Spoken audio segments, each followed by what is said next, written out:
Nou, ik wil eigenlijk altijd al graag voor de klasse staan en ik ga hier voor onderwijsassistent dienen, dus dit weer een mooie vervolgopleiding. Ik denk dat het wel heel pittig wordt, want ik kom van TL, ik ga correct MBO dienen, dus het is nou HBO, dat is wel een grote stap, maar ik denk wel dat het lukken gaat. Ze is een van de 23 leerlingen die in Ljouwert onder opleiding van leraar in het basisonderwijs begint. De opleiding had het dreig, maar er is werken onder kwaliteit, werd toch het de studie nou weer voor de wien gaat. We zien nu dat het aantal studenten weer stijgt.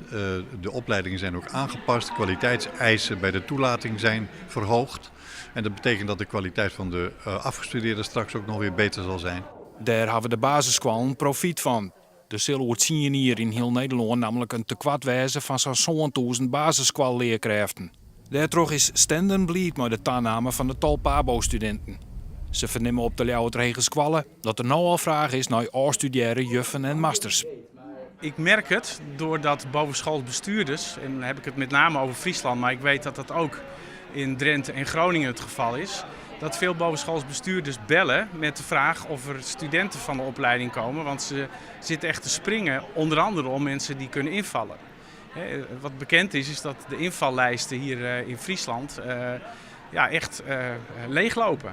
En mensen echt behoefte hebben aan jonge leerkrachten. Daarbij is het nog heel iets zo dat het grootste pad van de studenten vrouw is. Voor Amalie betekent dit dat ze na de opleiding zo goed als wist binnen van werk. Ja, je ziet inderdaad dat de mannen- en vrouwenverhoudingen inderdaad een groot verschil is. Maar ja, het is wel iets wat ik wil en daar kijk ik verder niet naar.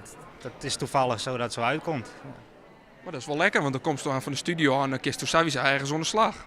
Ja, dat is een voordeel. Ja. Net alleen nog op de PABO is het tal leerlingen omheen gegaan. Stenden verwelkomt dit squal hier in totaal 2% meer studenten.